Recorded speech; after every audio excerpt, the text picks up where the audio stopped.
Hey folks, Jim Thomas here, Fitness Management and Consulting, and welcome to our channel today. I appreciate y'all being here. And if you're new to the channel, if you're finding us for that very first time, welcome as well. And this is a quick reminder to all, my focus and my mission here on the channel is I want to be able to provide as much information as I possibly can to as many people as I can, across all regions. And the best way I can do that is when you choose to subscribe, when you choose to like the videos, and when you choose to share the information with friends, associates, and colleagues. So if you've not yet done that, please hit that subscribe button. Please hit that like button. I appreciate it. You can find additional ways to support the channel in the links below. In addition, you can learn more about me and how we can help take your business to that next level. And so with that said, let's get into our topic here today. And it's 6 ways to effectively follow up with your gym leads.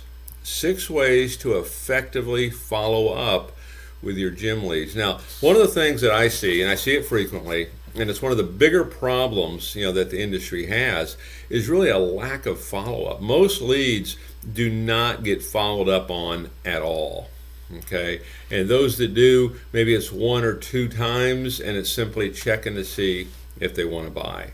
And so I want to talk about how to effectively follow up, and something to think about, okay, is never throw away a lead. If you're doing it right, you should really never have to throw away a lead, unless they say, hey, please remove me. That'd be a different story, okay?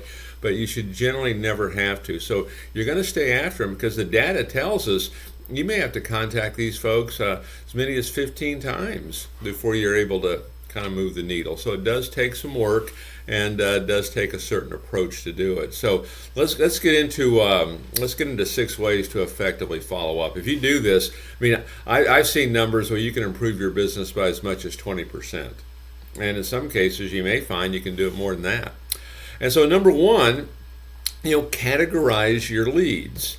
And if you're using a CRM, this should be a relatively easy thing to do. If you're using something different, just be mindful of it.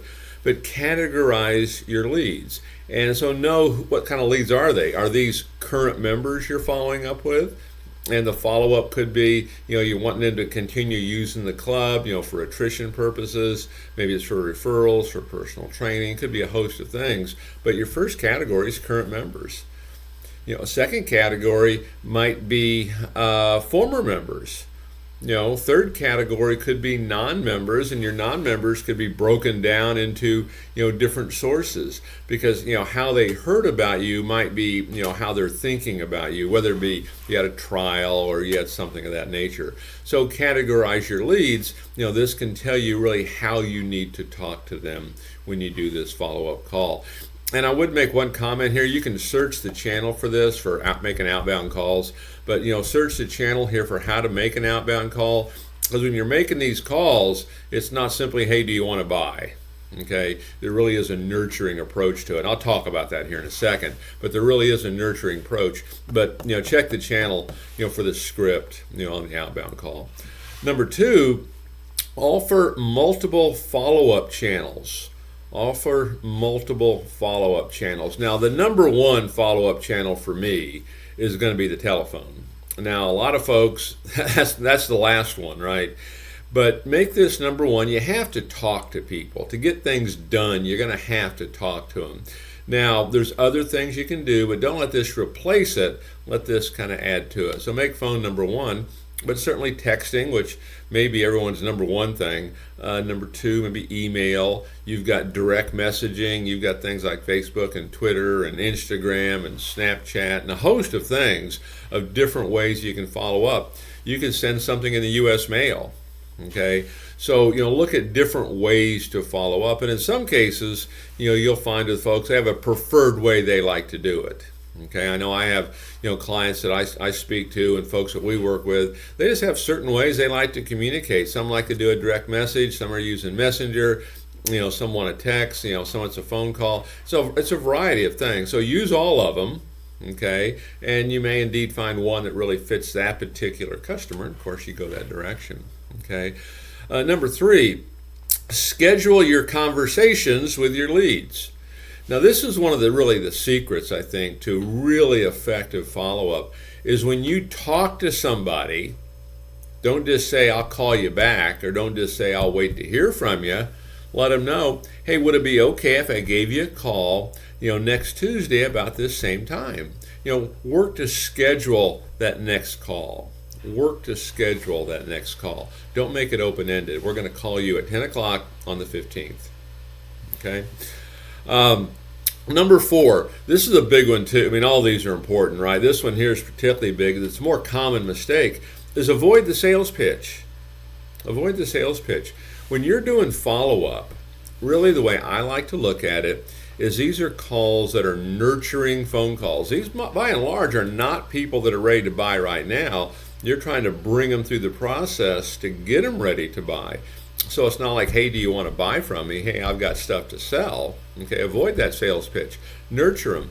Maintain interest, maintain desire, focus on solving problems, coach them up, inspire them, motivate them. You may even try to incentivize them at some level, educate them, okay? Help them, be a resource center to them. Avoid the sales pitch.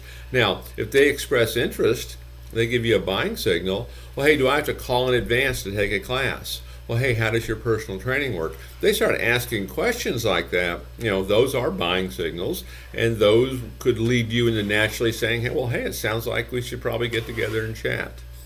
Okay? If they go along with it, great. If not, keep going. Okay? You're trying to move them through this, what I would call cold to sold. Okay? All the way through the process. Number 5, share your content.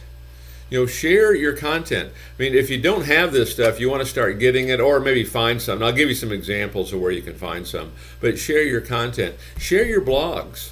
Blogs that are being written, information on what you guys are talking about. Because we're trying to stay in front of your customer by being a resource center. We're trying to stay in front of the customer by being a servant. Okay, not a sales pitch. Okay, so share your blogs, share your videos. Okay, share your testimonials, share your reviews. Share your recommendations.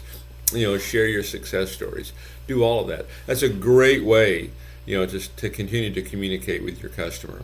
Now, with that said, some of you may not have some of that. Okay, you want to work to be getting it. Okay, but if you don't, well, here's what I would suggest that you do is go into google.com/alerts. Okay, and if you've not set this up, it's an easy thing to do.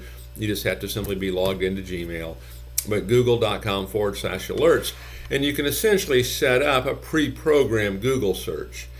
And maybe you want motivational fitness articles, fitness articles on how to lose weight, fitness articles on how to run your first 10K, whatever it is that you like. Okay, and just pre-program that every day, depending on your settings. You will get these new articles, this fresh information on the internet that you can share with others. And so if you don't have your own content, you can share some of the other. Okay, and that's a great way to get it. Okay, because what you're trying to do, you're trying to compact this thing and trying to shorten the learning curve on it. Okay. Number 6 on my list here on 6 ways to effectively follow up with your gym leads. Always review your call analytics. Review your numbers. Okay, know what your numbers are. Know your key performance indicators. Okay, how many leads do you call a day? How many are you actually getting a hold of? How many appointments are you getting? How many are showing up? How many are buying? You want to know all those things. What time of day? And when you start looking at some of these analytics, you might look at, hey, I've called Mary Smith, every day for 2 weeks, and she's never there. Well, if you're calling her every day at 10 a.m., maybe that should tell you something. She might be at work. Okay, she's certainly not where you want her to be. Okay, let's vary our call times. Okay, let's vary our call times on this. So 6 ways to effectively, follow up with your gym leads. If you're not doing this right now, if you're really not doing it all the way, I would expect that you could probably improve your business by 20%. And there's really no additional cost. You already have the leads. You already have the database. Just start to talk. Don't worry about making a sale. Nurture these folks. You want to bring them along through cold all the way to sold. Okay. So folks, my name is Jim Thomas. My company is Fitness Management and Consulting. Appreciate you being here at the channel today. And as I mentioned earlier, my focus and my mission here in the channel is I want to reach as many people as I possibly can, and across all regions, and I want to provide as much information as I can. And the best way I can really do that is when you choose to subscribe to the channel, when you choose to like the videos, and when you choose to share the information. So if you've not yet done so, please do that. Please check out the links below for additional ways to support the channel and how we can help you grow your business. And we look forward to seeing you all in that next video.